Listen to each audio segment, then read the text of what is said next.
சிவராம் இந்த பக்கம் வந்தானா? வரவே இல்லை சார். போய் சொல்லாத. இல்லை சார்,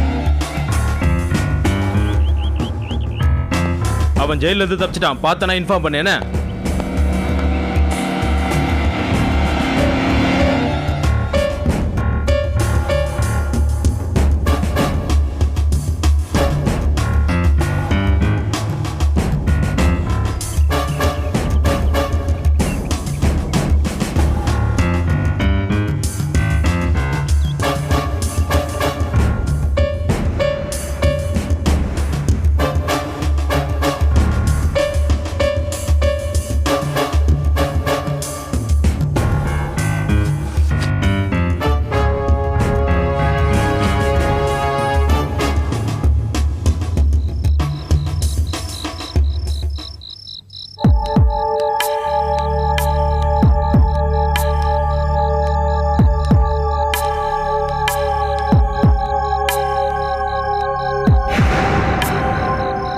என்னது வீடு பூட்டி இருக்கு?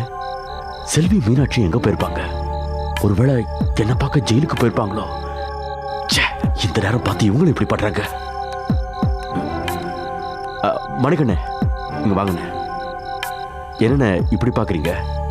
இல்ல, நாளைக்கு உனக்கு தூக்குன்னு சொன்னாங்களே, நீ எப்படி இங்க தப்பிச்சு வந்துட்டியா? அது இருக்கட்டே, மீனாட்சி செல்வி எங்க போயிருக்காங்க? நான் கேட்டதுக்கு நீ பதில் சொல்லல, நீ கேட்டதுக்கு நான் பதில் சொல்லணுமா? ஒவ்வொரு கொலைக்கும் தனித்தனியா தூக்கு போட மாட்டாங்க. எத்தனை கொலை பண்ணாலும் தூக்கு ஒண்ணுதான். மரியாதையா சொல்லுங்க, மீனாட்சி செல்வி எங்க போயிருக்காங்க? சொல்லிடுறேன்ப்பா, சொல்லிடுறேன். அவசரப்பட்டு ஏதாவது பண்ணிடாத. காலையில போலீஸ்காரங்க வந்துட்டு போனாங்க. அதுக்கப்புறம் கொஞ்ச நேரத்துல மீனாட்சி செல்வி எங்கேயோ வெளியில போயிட்டு வந்தாங்க. அப்புறமா வீட்டை காலி பண்ணிட்டு போயிட்டாங்கப்பா. வீட்டை காலி பண்ணிட்டு போயிட்டாங்களா?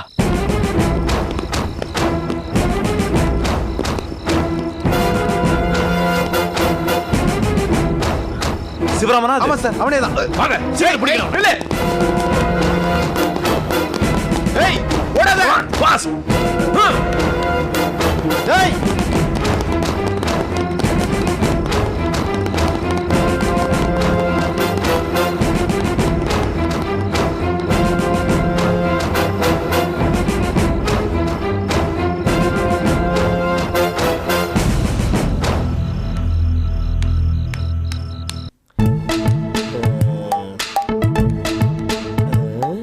எங்க இந்த குள்ள பயல்களை காணோம்? எங்க போய் தொலைஞ்சானுங்க? ஒருவேளை நாம இல்லாத போது மந்திர புக்க லவுடிட்டானுங்களா? ஆஹா, அது எப்படி முடியும்? நாம தான் மந்திரம் போட்டு லாக் பண்ணிட்டோமே. அப்படியே இந்த புத்தகத்தை எடுத்தாலும் இந்த குள்ளர்களுக்கு என்ன புரிய போகுது? என்ன தெரியும் உங்களுக்கு? டேய் மம்டியா, டேய் சுல்லா, டேய் கருவாயா, எங்கடா போனீங்க நீங்க? எவன்டா அவன் திறந்த வீட்டுல நாய் மாதிரி கத்துறது? வணக்கம் குருவே, எப்போ வந்தீங்க? ஏண்டா, ஒருத்தன் வீட்டுல இல்லைன்னா அவனைய மறந்துடுவ, அவன் குரலைய மறந்துடுவியா? யார பார்த்து என்ன மறந்துட சொன்ன? என்னடா இது? அது அது அது வந்து நீ மட்டும் வந்திருக்க, அவங்களா எங்கடா? இதோ வரானுங்க. டேய் குருடா. சரி சரி போ போ. குரு வந்துட்டாரா? அம்மா, என்னடா இது? உங்க 4 பேரையும் உரல்ல போட்டு உலக்கையால குத்து குத்துன்னு குத்திட்டாங்களா? வாயை திறந்து பேசுங்களேன்டா. எப்படிடா உடம்பெல்லாம் இவ்வளவு காயாச்சு? எங்களை யாரும் அடிக்கல குருவே. அப்புறம் எப்படிடா இந்த காயெல்லாம் வந்துச்சு? நாய் கடிச்சுதா? நாய் கடிக்கல குருவே, உரி அடிக்கும் போது அது வந்து. உரி அடிக்கும் போதா? நீங்க எந்த திருவிழாக்கு போனீங்க? இல்ல குருவே, இவனுக்கு போய் சொல்றானுங்க. அப்ப நீ உண்மையை சொல்லு. நீங்க கொல்லிமலை காட்டுக்கு போயிருந்தப்போ நான் உண்மையை சொல்லிடுறேன் குருவே. ஏன்டா காலம் மிதிக்கிற? சொல்லுடா. நாங்க மந்திரம் கத்துக்கலான்னு மந்திர புத்தகத்தை படிச்சோம் குருவே. அதுதானே பார்த்தேன். ஆள் இல்லாத நேரத்துல ஐச்சாட்டியம் பண்ணிருக்கீங்க. இல்ல குருவே, புக்கை தான் எடுத்தோம். ஆனா அதுல இருக்கிற மாதிரி பண்ண முடியல. எப்படிடா பண்ண முடியும்? எப்படி பண்ண முடியும்னு நான் கேக்குறேன். நீங்க இந்த மாதிரி ஏடாகுடமா ஏதாவது செய்வீங்கன்னு தான் நான் அந்த மந்திர புக்குக்கு மந்திரம் லாக் போட்டுட்டு போயிருக்கேன். அப்படியெல்லாம் சொல்லாதீங்க குருவே. நாங்க கொஞ்சம் அவசரப்படாம யோசிச்சிருந்தா அதை ஓபன் பண்ணிருப்போம். உலகத்துல இருக்கிற எந்த கொம்பாதி கொம்பா வந்தாலும் அந்த லாக்கை ஓபன் பண்ண முடியாது. நான் மனசு வச்சா மட்டும்தான் அந்த லாக் ஓபன் பண்ண முடியும். நான் மனப்பூர்வமா யாருக்கு அந்த மந்திர புக்கை தரேனோ அவனால தான் அந்த மந்திர புக்கை படிக்க முடியும். அவன் சொன்னாதான் அந்த மந்திரம் பலிக்கும். இல்லைன்னா இப்படி எதிர்மறையான விளைவுகள் தான் நடக்கும். சரி, உங்களால புஸ்தகத்தை தான் படிக்க முடியல, அப்புறம் என்ன நடந்துச்சு? அப்புறம் என்ன குருவே, அடுத்த கொஞ்ச நேரத்துல எங்களுக்குள்ள யாரு பெருவுன்னு கேள்வி வந்துடுச்சு. அதனால எங்களுக்குள்ள ஆளாளுக்கு போட்டு அடிச்சுக்கிட்டோம். அதனாலதான் இப்படி ஆச்சு. ஏண்டா உரியறதுனால தான் காயம் பட்டுச்சுன்னு பொய்யா சொல்றேன். கொள்ளா எது எப்படியோ கேட்கவே சந்தோஷமா இருக்கு. அப்புறம் என்ன நடந்துச்சு? ஆஹா, என்ன பெருந்தன்மை. நாங்க துன்பப்படுறது உங்களுக்கு சந்தோஷமா? வாயமுறா ராஸ்கல். சரி, கடைசியில யார் பெரியவங்கன்னு எப்படி முடிவு பண்ணீங்க? அத முடிவு பண்ணதான் மூசாவை கூப்பிட்டோம். ஓஹோ, உங்க பிரச்சனைக்கு மூசா பஞ்சாயத்தா? அப்புறம் எல்லாத்தையும் டீட்டெயிலா கேட்டு தெரிஞ்சுக்கிட்டு சந்தோஷப்படணும். அதான உங்க எண்ணம்? ஆமா, சொல்லுங்க என்ன நடந்துச்சு சொல்லுங்க. நடந்து அதை ஏன் கேக்குறீங்க? என்னென்னமோ நடந்து போச்சு.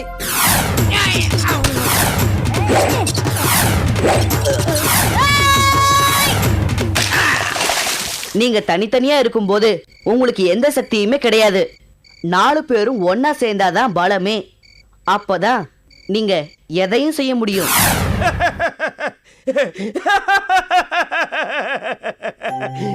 நீங்க 4 பேருமே அரட் ஹவுசரு. அதுல என்ன நீலம் காக்கி சவுப்பு? உங்களுக்குள்ள எதுக்குடா நான் பெரியவன் நீ பெரியவன் போட்டி? மூசா என்ன சொன்னா? உங்களால புல்ல கூட தனியா போய் புடுங்க முடியாது, 4 பேரை ஒன்னா சேர்ந்தாதான் மலையை கூட மண்ணாக்கலான்னு சொன்னா இல்ல, அதையே தாண்டா நானும் சொல்றேன். ஒழுங்கா ஒத்துமையா இருங்கடா. உங்களோட சூப்பர்மேன் கனவை எல்லாம் மூட்டை கட்டி வச்சுட்டு தினசரி அன்றாட செய்யற அந்த அல்லகை வேலையெல்லாம் ஒழுங்கா செய்ய போங்க போங்க. குருவே, இந்த மூலிகை எதுக்கு? கை சரியாகிறதுக்கா? இந்த மூலிகையோட அருமை தெரியுமா உனக்கு? போடா. இதை தின்னா நீ குழந்தை அடையுடா.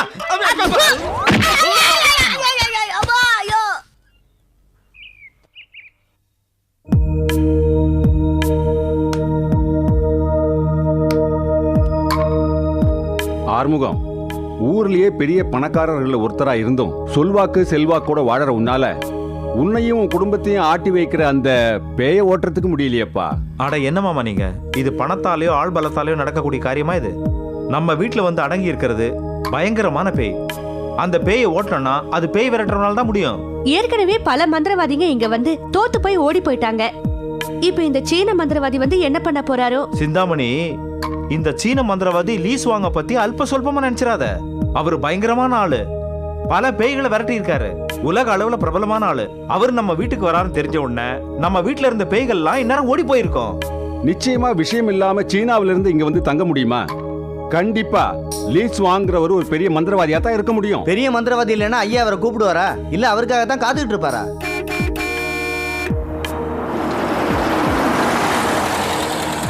லீஸ் வாங்க வந்துட்டாரு, எல்லாரும் வாங்க.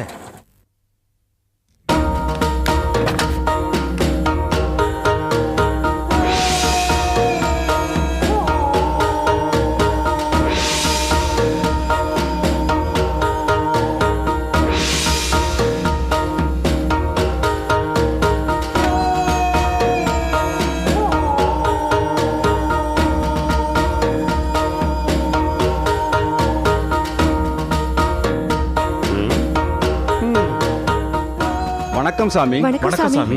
டாம்யாம் டாம்யாம். உங்களுக்காக தான் காத்துக்கிட்டு இருக்கோம் சாமி. யாரையும் காக்க வைக்கிறது எனக்கு பிடிக்காது. சொன்ன நேரத்திலே சொன்ன இடத்திலே இருக்கிறது தான் என் பழக்கம். சாமி, இவங்க என் மனைவி சிந்தாமணி. வணக்கம் சாமி. சோமரியாத்தா. இவங்க எங்க குழந்தைங்க. சின்சோமி. இவங்க எல்லாம் என்னோட சொந்தக்காரங்க. இவங்களை பத்தி எல்லாம் தெரிஞ்சுக்கிறதை விட அந்த ஆவியை பத்தி நான் தெரிஞ்சுக்கணும். வாங்க வாங்க சாமி, வாங்க வாங்க சாமி, வாங்க வாங்க சாமி, வாங்க சாமி.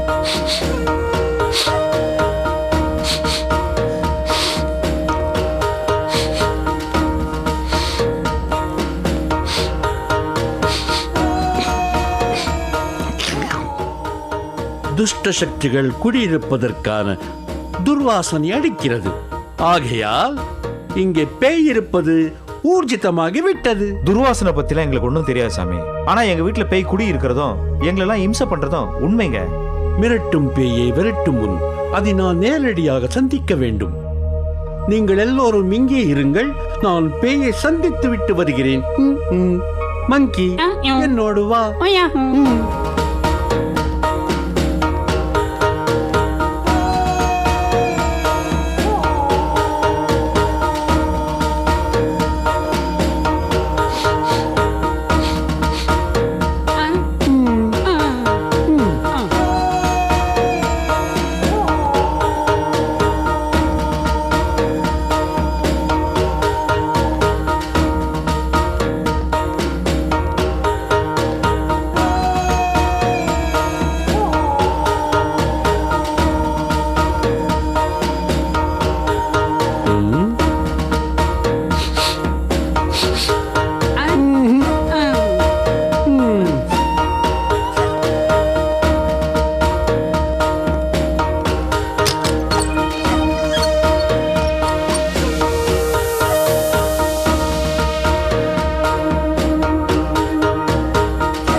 நீ இங்கேதான் இருக்கேன்னு எனக்கு நல்லா தெரியும்.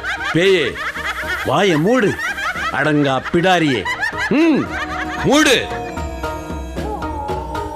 உன் அமைதி எனக்கு தேவையில்லை. உன் அழிவுதான் எனக்கு வேண்டும். வா, என் முன்னால் வா.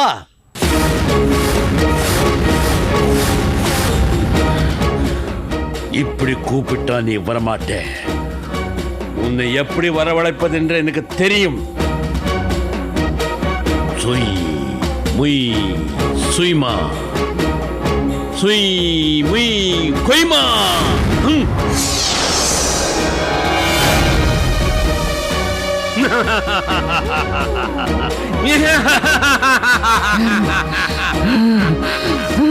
நீ வர மறுத்தால் நான் விட்டு விடுவேனா? நான் லீ ஸ்வாங். என் சக்தியை பற்றி இன்னும் நீ நிறைய தெரிந்து கொள்ள வேண்டியிருக்கு. உன் பலத்தை சோதிக்கவே இப்போது உன்னை அழைத்தேன். சோதனை முடிந்தது, நீ போகலாம்.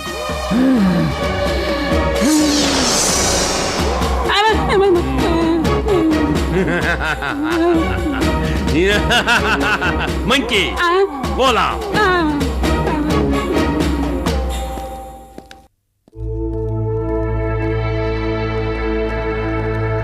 ஆறுமுகம், வாங்க சாமி, உட்காருங்க.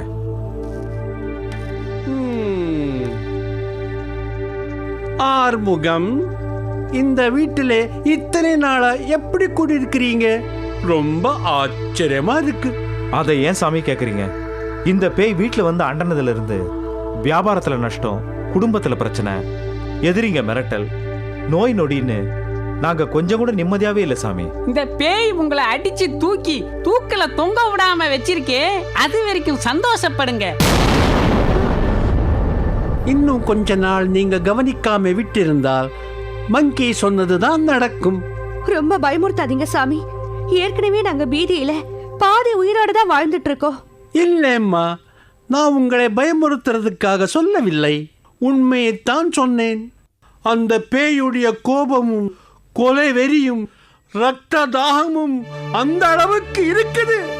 ஐயோ கடவுளே, எனக்கு ரொம்ப பயமா இருக்குதுங்க. பயப்படாதீங்க, அந்த பேயை விரட்டத்தான் நாங்க வந்துட்டோம் இல்ல. இனி உங்களுக்கு எந்த கவலையும் வேண்டாம். அப்ப பூஜைக்கு ஏற்பாடு பண்ணிடலாமா சாமி? பண்ணுங்க. அப்படியே 50 லட்சம் பணத்துக்கும் ஏற்பாடு பண்ணுங்க. 50 லட்சம் ரூபாய் பணமா? எதுக்கு சாமி? பூஜையில வைக்கவா சாமி? இல்லை, பூஜையை நடத்த.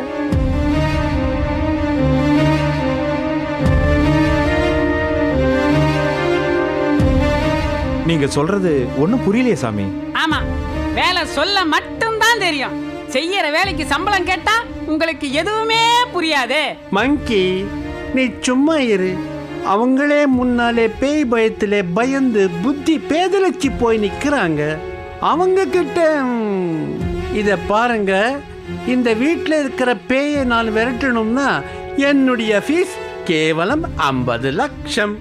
பேய் அடியை விட இது பெரிய அடியா இருக்கே சாமி. ஆமா, பேயை விரட்டுறவன் பேயை விட பெரிய சக்தி உள்ளவனாச்சு. இருக்கலாம் சாமி, அதுக்காக 50 லட்சம்ங்கிறது ரொம்ப அதிகம் சாமி. ஆமாங்க, இந்த வீட்டை வித்தா கூட அந்த தொகைக்கு போகாதுங்க. இந்த வீடு 50 லட்சம், இது எல்லாத்தையும் விட உங்க உயிருடைய மதிப்பு அதிகம் தானே? ஆமாங்க சாமி. அப்படின்னா அந்த உயிரை காப்பாத்திக்க 50 லட்சம் செலவு பண்றது தப்பில்லையே. தப்பு இல்லதான். 50 லட்சம் ரூபாய் கொடுத்தேன் உயிரை காப்பாத்திட்டு அதுக்கப்புறம் நான் பிச்சை தான் எடுக்கணும். ஆறுமுகம், பேயை விரட்டி உன்னையும் உன் குடும்பத்தையே காப்பாத்துறது தான் என்னுடைய வேலை. அதுக்கப்புறம் நீ பிச்சை எடுக்கிறியோ கோட்டீஸ்வரன் ஆகிறியோ அதை பத்தி எனக்கு கவலையே இல்லை. நான் சொன்ன அமௌண்ட்டுக்கு நீ தயாருன்னா சொல்லி அனுப்பு. நான் வந்து பேயை விரட்டுறேன். இல்ல அந்த பேயும் உன் பார்ட்னரா சேர்த்துக்கிட்டு குடும்பத்தை நடத்து. மங்கி, புறப்படலாமா?